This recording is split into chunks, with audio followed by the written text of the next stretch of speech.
Introdução à revelação divina.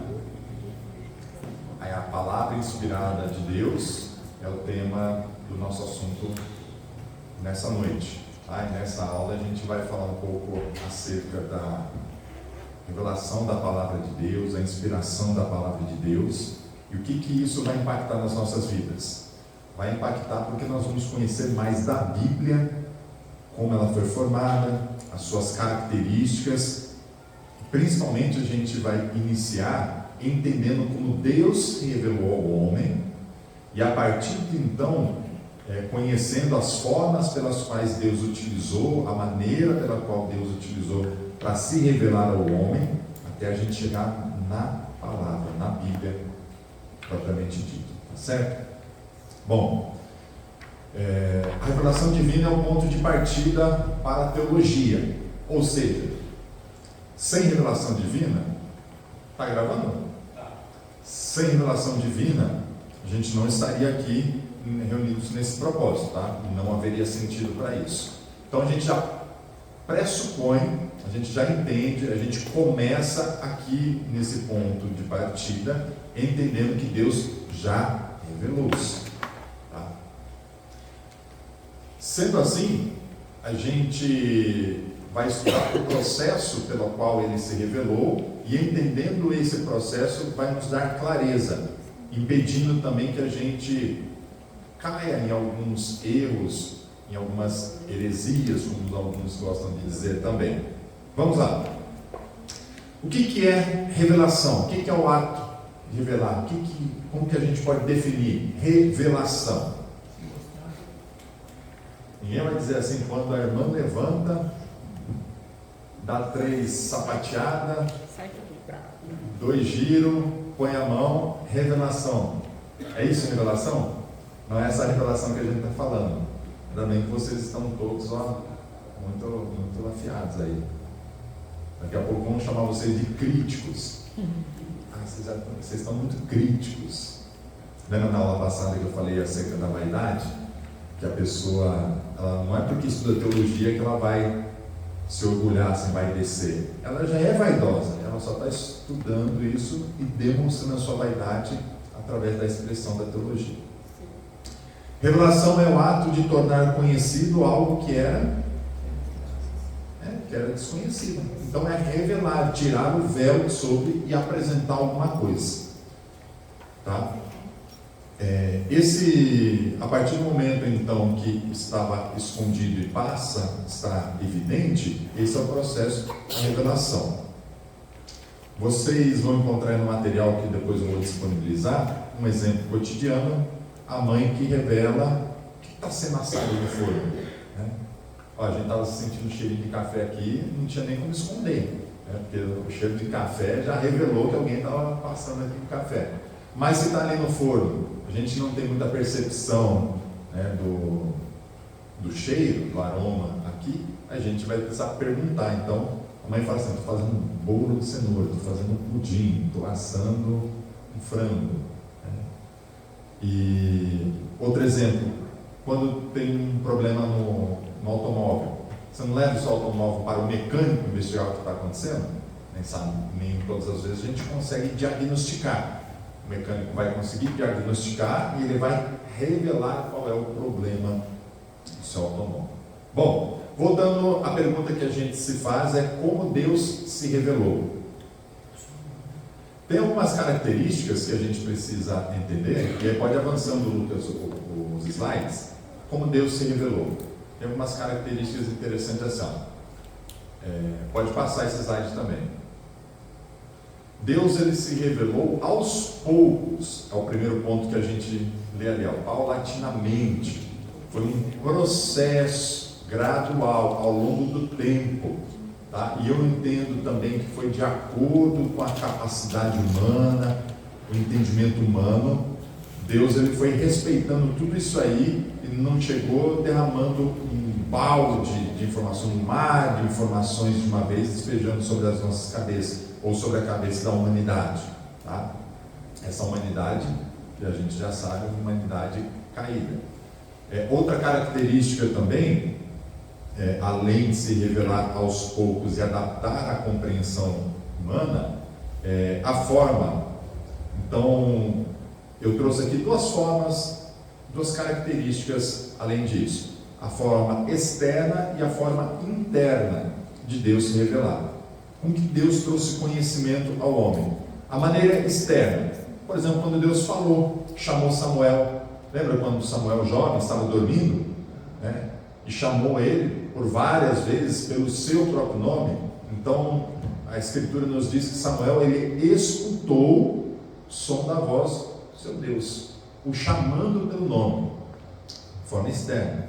Existem outros eventos, depois vocês podem conferir no material que eu vou liberar. 1 Reis 18, 30 ao 39. A gente vê lá em Êxodo também a questão da nuvem. Êxodo vai ter vários exemplos da revelação de Deus nas manifestações da natureza, mas percebe assim, tudo forma externa, tudo aquilo que a gente pode observar, tudo aquilo que a gente pode perceber com o nosso corpo e com as nossas funções, né? Sejam visuais, aquilo que a gente pode sentir, o vento, por exemplo. Determinada vez Deus se manifestou através do vento, então a gente pode não ver, mas pode perceber, podemos sentir o vento.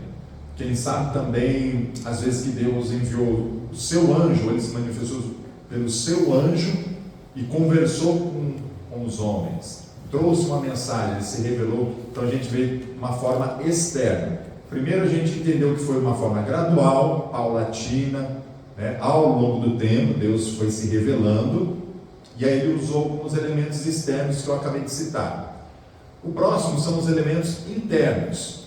Internos a gente pode colocar pelo menos dois aqui, por exemplo, sonhos e visões. Pessoas que receberam revelações de Deus através de sonhos.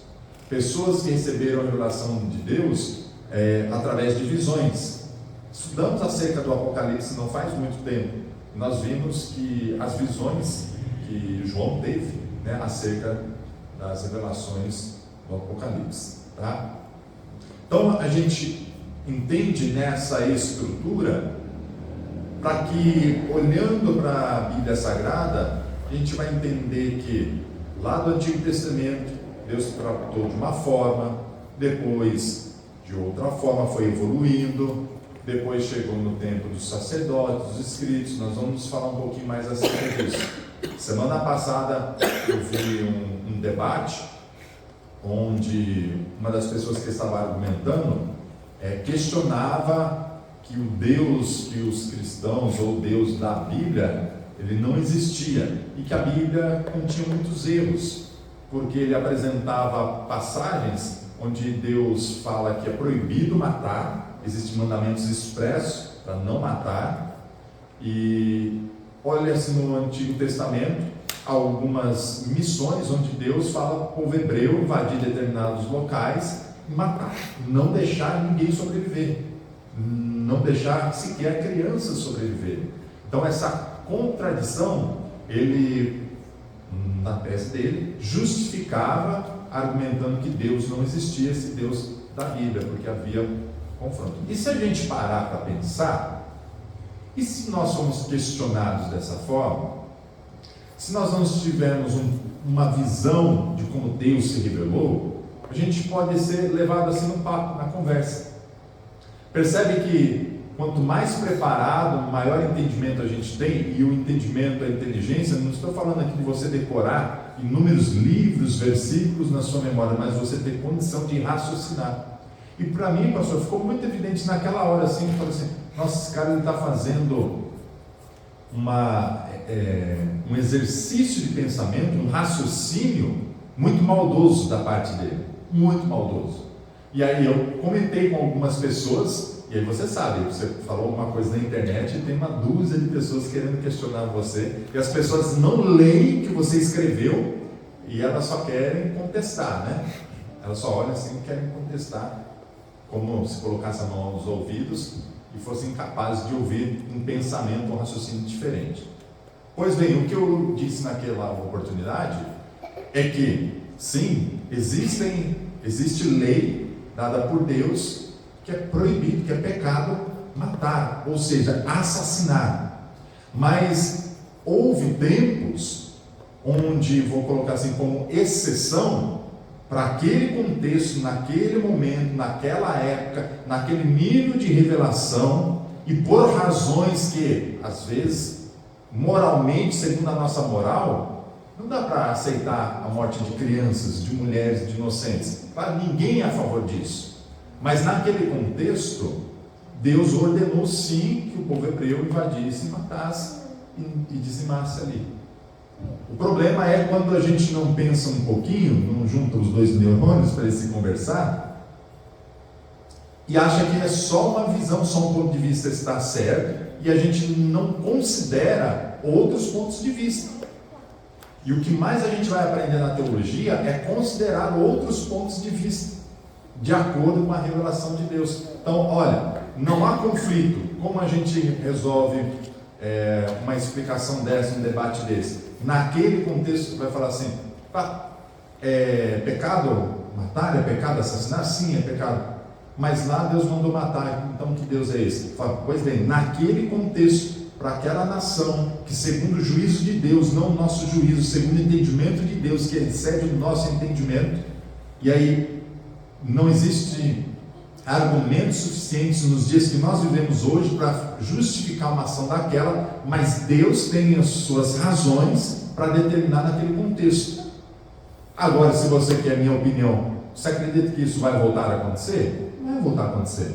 Nós estamos vivendo um outro período, uma revelação muito mais ampla do que aquele momento.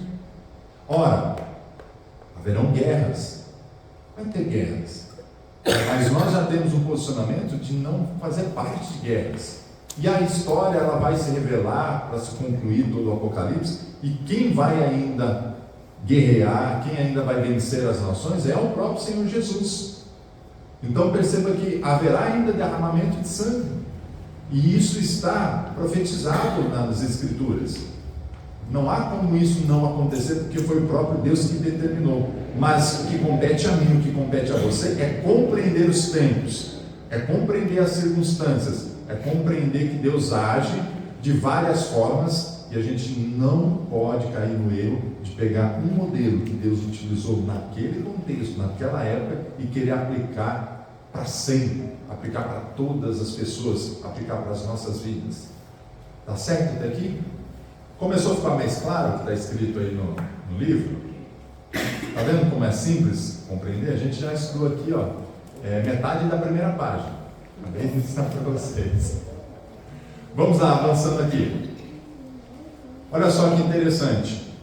Tem um dado aqui onde a gente consegue estudar e de forma relevante, observar onde Deus se revelou. Existem alguns locais onde Deus se revelou. E nesses locais a gente começa lá no Jardim do Éden, temos a referência lá do deserto de Midian, o Monte Sinai, palácios, campos, até mesmo em prisões Deus se apresentou, se revelou dentro da prisão. Quando a gente olha ali no slide, Deus se revelou no Jardim do Éden, a gente vai considerar o seguinte: poxa, o Éden foi um jardim plantado por Deus, não é verdade? O lugar que Deus preparou ali para ele se relacionar e ter comunhão com o homem que ele criou. Aí a gente entende, poxa, Deus preparou o jardim, é o espaço dele, claro que ele ia conversar. Mas o homem pecou, o homem saiu e Deus continuou se relacionando, se revelando. Percebe que em meio a desertos, em meio a montes, em meio a tantos lugares, a tantas circunstâncias no decorrer da história do homem, Deus ele aparece, ele se revela, ele fala, ele instrui. Que esse Deus ele não é um Deus que virou as costas para a humanidade, mesmo depois do pecado, mas ele voluntariamente olha para o homem com o desejo e com o propósito de resgatar esse homem. Aí a gente pode fazer algumas aplicações, entendendo que se Deus aparece até para pessoas que estão presas, não vamos ficar apegados a entender que existe um local mais santo do que o outro. Porque a prisão onde Deus se manifestou para aqueles fiéis que estavam encarcerados, não foi impedimento para o mesmo Deus que se manifestou no Éden, no jardim plantado por Deus. Conseguem perceber a beleza da revelação de Deus? Que o mesmo Deus que revelou, por exemplo, ao apóstolo Paulo, é o mesmo Deus que se revela aqui hoje para a gente, que abre o nosso entendimento, que abre a nossa capacidade para compreensão das Escrituras, e hoje mesmo aqui nessa sala, e poderia ser um lugar mais simples ainda. Então não é um local que vai determinar, mas sim querer o propósito de Deus, independente do local onde Ele vai se manifestar. Está claro aqui, meus irmãos? Sabendo de tudo isso, logo a gente se faz uma pergunta no próximo slide, Lucas. A gente consegue se fazer a pergunta: como buscar e encontrar a Deus? Você fala assim, Fernando, poxa, você já falou aí acerca de Deus, Ele se revelou de forma progressiva, foi devagarzinho, aos poucos, Ele usou elementos externos, usou a forma também de se comunicar dentro do homem internamente, em locais diferentes, que a gente não consegue traçar assim um padrão. Deus não tem um padrão, percebeu? Conseguiu perceber que Deus não tem um padrão com relação a isso? E agora uma pergunta que serve para a nossa reflexão: como buscar e encontrar a Deus? A esse Deus que nós estamos vendo aqui. Trouxe para vocês alguns pontos. Buscar Ele de todo o coração. Deus promete se revelar àqueles que o buscam em sinceridade. Cumpra as condições que Ele estabeleceu. Se Deus estabeleceu algumas condições para ser encontrado, nós precisamos então cumprir essas condições. Agora, preste muita atenção aqui, vou abrir um parênteses. Esse Deus que Ele pode ser encontrado, Ele só é encontrado porque Ele se permite achar, porque Ele já se revelou. Lembra no início da aula? Ele já se revelou, por isso é possível encontrá-lo. Por que eu estou abrindo esse parênteses? Não é possível encontrar Deus por causa do nosso voto. Não tem voto que te faz achar Deus, não tem sacrifício que te faz achar Deus, não tem assim, você legal, você certinho, e isso não te faz, não é garantia de você encontrar Deus. Abra o seu entendimento nessa noite. Na aula passada eu disse para vocês que em 40 minutos, todas as minhas crenças de 10 anos, em 40 minutos elas se esvaíram. Eu fiquei sem chão, me lembro até hoje daquela aula. Em 40 minutos assim, desmoronou todas as minhas crenças. Pode ser que isso vá acontecer com você em algum momento, ainda hoje. E não é para ficar desesperado, mas você está aprendendo aqui. Nesse segundo ponto, cumpra as condições. Cumpra as condições que ele falou ali, primeiro ponto. Ele promete se revelar àqueles que buscam com sinceridade, com o coração aberto e disposição para servi-lo. Abraão já foi testado, ninguém vai pegar o filho, amarrar em cima de uma lenha, tacar o cutelo lá, ninguém vai fazer mais isso. Como também ninguém vai ficar fazendo aí votos, amarrar fita, colocar cordão, se for cordão por enfeite, cara, agora tem gente que coloca o cordão fazendo ali uma crença, achando que Deus vai se encontrar. Fechando parênteses, Deus estabelece as condições de ser para a sua revelação. Todavia a gente só consegue encontrá-lo assim, mesmo que a gente está com o coração disposto. Só é possível encontrá-lo porque Ele se revelou. E confiança na palavra. A palavra é fonte de revelação. Através dela Deus se comunica com o homem e revela seus planos. Quando eu coloquei aqui o terceiro ponto, a confiança na palavra, obviamente as pessoas em algum momento elas querem encontrar Deus, a gente quer ter respostas da parte de Deus, a gente precisa ter resoluções, quem sabe internas, até para a gente saber de onde a gente veio, por que eu estou nesse mundo, o que eu estou fazendo aqui, por que nessa família, por que não na outra, e tantas questões existenciais. Qual o melhor caminho para a gente, então, encontrar Deus nesse sentido? A palavra. A palavra. Começa por entender a palavra. E aí você vai avançando com o seu coração sincero, com uma vida sincera diante do Senhor. Você vai avançando, o Espírito vai manifestando. Quem sabe, uma das formas que eu já citei aqui, Deus vai utilizar para falar com você, seja externa, seja interna, mas hoje a gente vê, no momento da revelação que nós estamos experimentando, qual é a forma mais comum, mais didática, mais prática de Deus se revelar mais a nós. Qual é?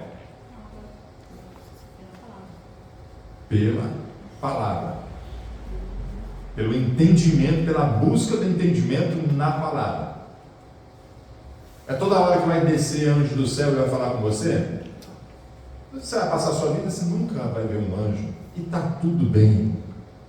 E está tudo certo. Volta naquele problema de pegar um evento que aconteceu na história da Bíblia e querer aplicar e achar que aquilo vai acontecer hoje. E nós estamos num nível de revelação tão profundo.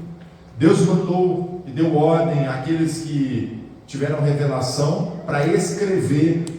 A Bíblia foi preservada, chegou até nós hoje aqui de uma forma tão bela, tão providencial, e é tão fácil, a gente tem acesso a ela para buscar entendimento e as respostas, e as pessoas querem tomar outro caminho. Então, fica aqui o meu, vamos dizer assim, o meu conselho para você. A importância da revelação na teologia. A teologia, em sua busca por conhecer a Deus e torná-lo conhecido, parte desse conhecimento sobre o Ser Supremo que já foi revelado. E aqui alguns pontos chaves.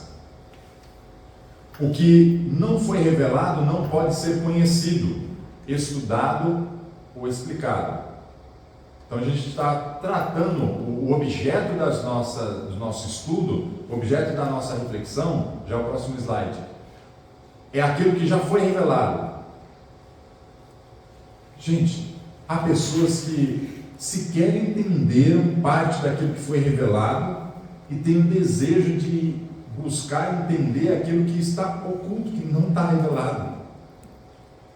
Aí é um tanto fora de lógica, porque aquilo que está revelado para você, para mim, para nós, aprendermos, debruçarmos, meditarmos, raciocinarmos sobre isso, a gente não faz, e aí se cria uma ideia na cabeça de que o melhor está por vir, de que coisas ainda não reveladas estão reservadas para serem reveladas, e o camarada quer pegar esse caminho, sendo que aquilo que já está posto à mesa, o alimento que já está posto à mesa é rejeitado, e o cara está esperando o prato principal, como se houvesse um outro prato principal, além daquilo que já foi servido, que é Jesus, que é a revelação. Tá? A revelação é essencial para qualquer conhecimento sobre Deus. Segue a lógica. Ora, o que não foi revelado não pode ser conhecido, estudado. Agora, aquilo que é revelado só é revelado para quê? Para conhecimento sobre Deus. E sem revelação, a teologia não teria base para as suas afirmações.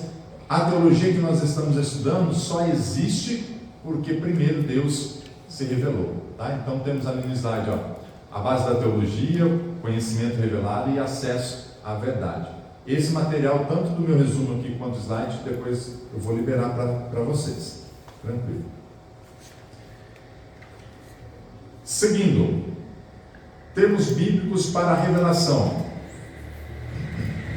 Estão conseguindo assimilar tudo aquilo que eu falei até aqui sobre revelação, a forma de revelação, os caminhos que Deus tomou, que a revelação, fazendo um resumo aqui, que a revelação, toda ela e é só por ela, porque já foi revelado, a gente consegue estudar, entender. E agora a gente aprofunda um pouquinho mais. Tem alguns termos que são interessantes quando a gente está falando na teologia acerca de revelação. Já estamos nos termos bíblicos para a revelação. É o outro slide. Eu não sei se você passou. Acho que você passou. Mas o primeiro termo aí hebraico, galá. Você avançou. O termo hebraico galá significa revelar por meio do ato de descobrir ou de arrancar alguma coisa que cobre. Tá? Então o objeto está lá e essa palavra ela significa o mesmo revelar aqui que a gente já compreende muito bem. Um exemplo, Amós 3,7 diz assim: certamente o Senhor Deus não fará coisa alguma sem primeiro revelar o seu segredo aos seus servos, os profetas. Deus tem um plano, um projeto, então ele não fica oculto. Primeiro ele vai lá, ele tira o véu, ele mostra o que está ali por acontecer aos profetas. Um exemplo.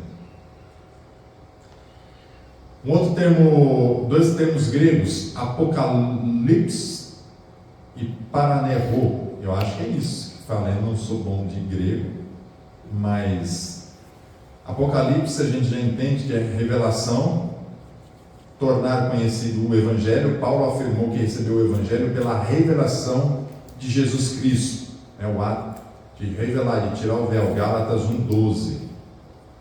E a outra palavra, ela significa assim, revelar, não na questão de tirar o véu, mas no sentido de manifestar, de aparecer. E aí um exemplo bíblico é 1 Timóteo 3,16, quando fala assim: Deus se manifestou em carne, ou seja, Deus se revelou. Deus se revelou. Então no grego nós temos duas palavras para esse termo revelação, tá? Aquela revelação que a gente já entendeu, que é tirar o véu, que é apresentar alguma coisa, e o segundo sentido é esse de manifestação. Considerações. Esses termos enfatizam diferentes aspectos da revelação divina, enquanto o termo em hebraico destaca o ato de descobrir o que está oculto. Apocalipse foca na comunicação das verdades divinas, e a última palavra que nós estudamos aí ressalta a questão da manifestação visível de Deus. Ou seja pelo ato de descobrir, seja pela forma de comunicar as verdades divinas, trazendo esclarecimento, seja pela forma de manifestação, a verdade é que existem várias maneiras, muitas delas das quais Deus utilizou para se revelar. Não existe só um modelo. Tudo bem? Deixa eu olhar para a cara de vocês aqui para ver como é que está. Estão vivos, respirando? Tem gente respirando. Sei que dá um pouquinho de sono, né? Se você chegar no trabalho, quem pôde jantar, jantou, quem não pôde estar com fome ainda, dá um pouquinho de sono. Daqui a pouco a gente já faz o intervalo. Aí a gente já consegue também respirar, aquela aliviada sobre tudo isso. As dúvidas, espero que vocês estejam anotando aí, ou recordem, para eu finalizar essa parte aqui, a gente já abre para tirar dúvidas. Parte importante aqui, o ponto 3. Esse slide que eu vou liberar para vocês, que fala o objeto da revelação, é interessante ali que é um desdobramento daquelas 3 palavras. Vai falar ali de conexão, iluminação, amor e transformação nesses exemplos. E eu gostei bastante ali do ícone da conexão, porque a nossa conexão com Deus ali, simbolizando ali o Wi-Fi. Parte 3, a natureza da revelação divina. Dada todas essas características, agora entenda bem essas 2 palavras. Pode passar o slide aí, Lucas. A revelação proposicional e a revelação existencial. Revelação proposicional e existencial. A primeira revelação proposicional refere-se a informações específicas de Deus comunicadas através de afirmações claras. Ou seja, quando Deus revela, por exemplo, uma lei, quando Deus revela algo sobre si, de uma forma muito clara, quando é uma diretriz, ou quando é uma ordem muito específica, então é algo proposicional. Deus, ele vem e entrega pronto, com clareza, com direção. Por exemplo, A revelação dos 10 mandamentos foi algo assim muito claro, foi? Não matarás. Está claro isso aí, a gente já conversou. A revelação existencial envolve experiência pessoal e encontro direto com Deus. Então, quando é proposicional, Deus ele vai e ele entrega. Pode ser, mandou lá um e-mail, te mandou um e-mail com as instruções claras, deixou formatadinho lá para você. Aqui, nessa revelação existencial, envolve a experiência e o encontro direto com Deus, com foco na revelação de que Deus faz de si e não apenas das informações.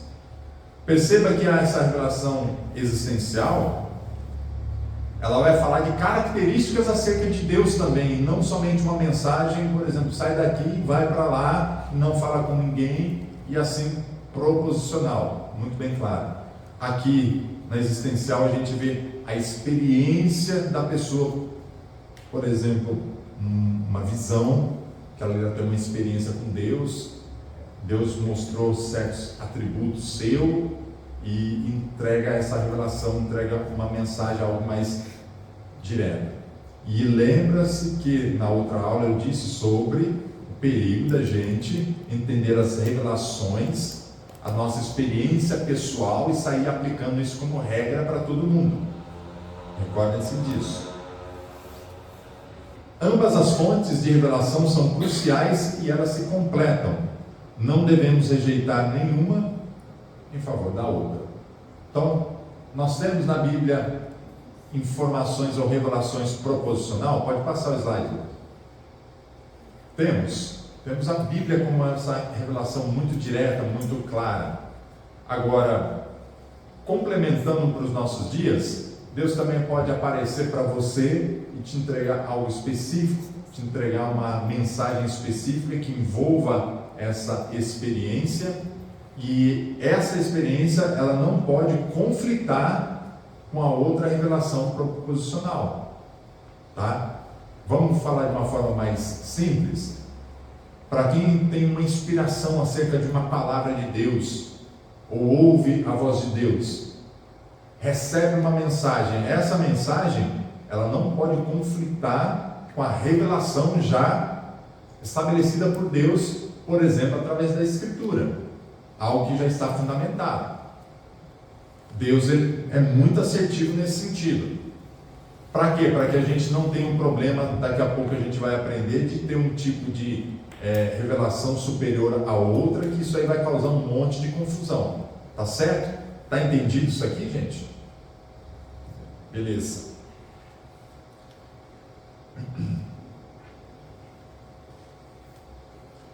O objeto final da revelação. Qual que é o propósito de Deus se revelar, na opinião de vocês?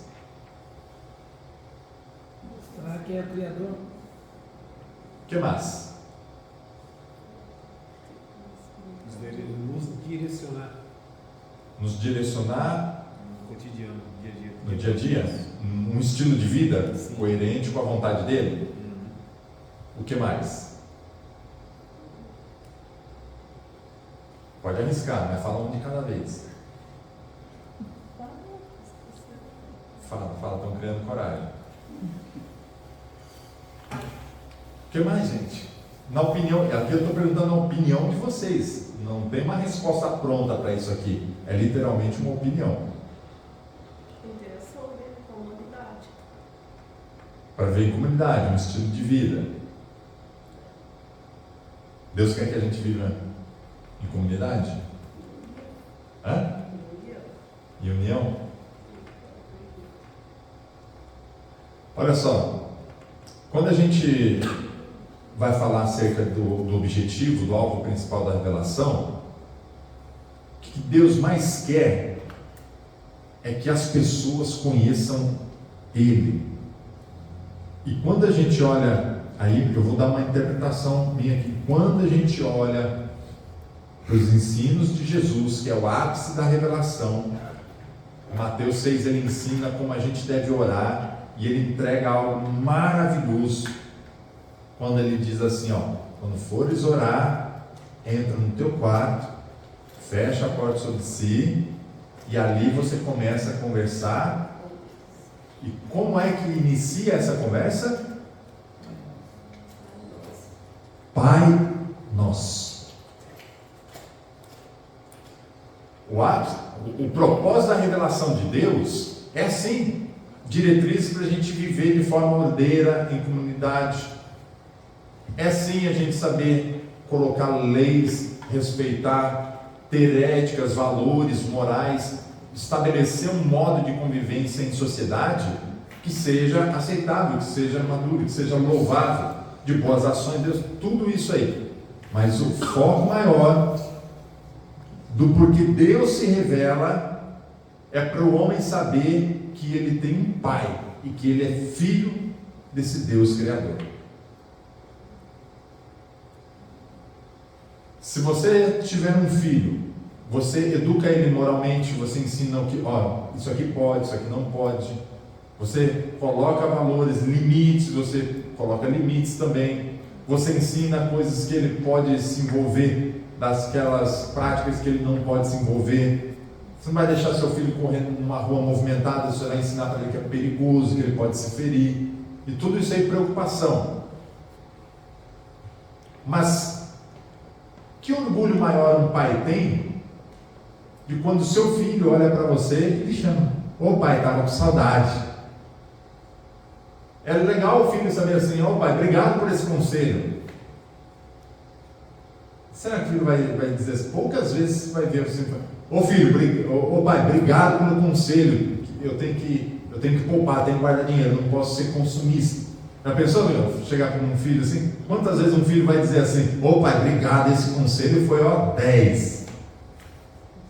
Ou ele vai dizer assim: me enche a paciência, doido aqui para estourar o limite do cartão, né?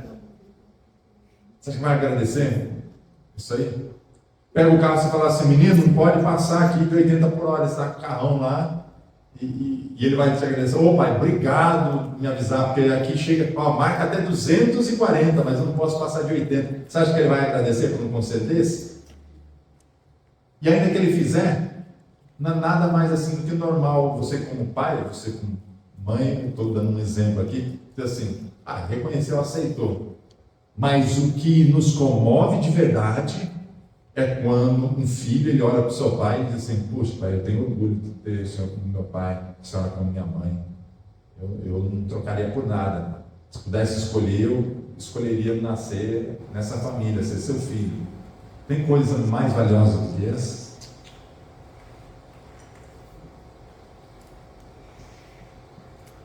Tem algo mais precioso do que isso?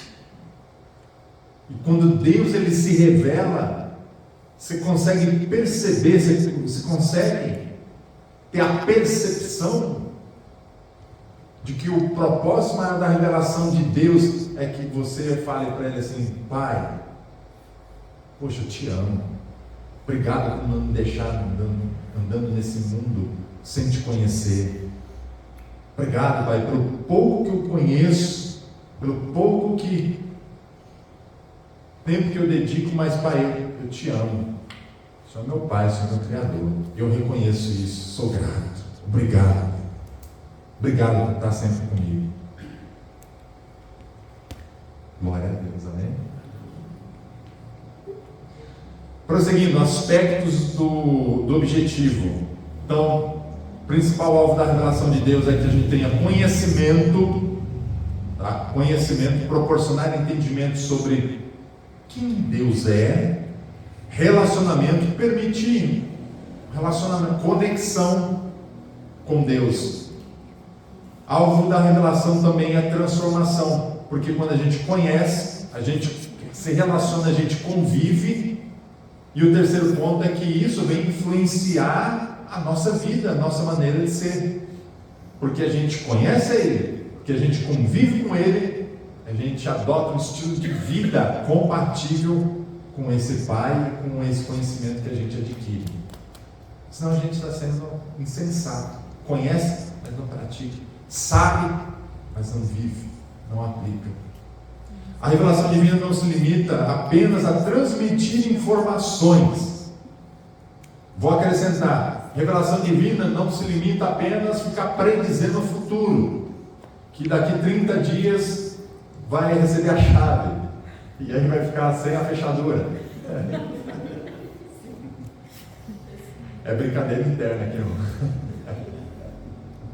não. Não se limita a isso, mas visa estabelecer relação profunda entre Deus e a humanidade. Através das suas palavras, ações, Deus revela. O que Deus revela? Sua pessoa, seus caminhos, seus valores, seus propósitos, e quem acertar já pode sair para tomar um café. Quase. Aqui os seus valores, o amor está dentro dos seus valores. São 5 itens aqui, 5 tópicos. Deus revela a sua pessoa, seus caminhos, seus valores, seus propósitos. E seu amor? Não. E o plano. Qual é o maior plano de Deus revelado para nós? Plano da salvação. E o plano da salvação. Pode já tomar seu café, está no intervalo, os outros vão ficar de castigo aqui. Concluindo, para a gente fazer a pausa. Em resumo, a natureza da revelação divina abrange tanto o aspecto intelectual, que é o proposicional, aí vocês façam uma anotação, é interessante saber distinguir isso, quanto o experiencial. Vou falar aqui, tanto o intelectual quanto o existencial, fica mais fácil, né? Com o objetivo de levar as pessoas a um conhecimento verdadeiro e pleno de Deus. Certo?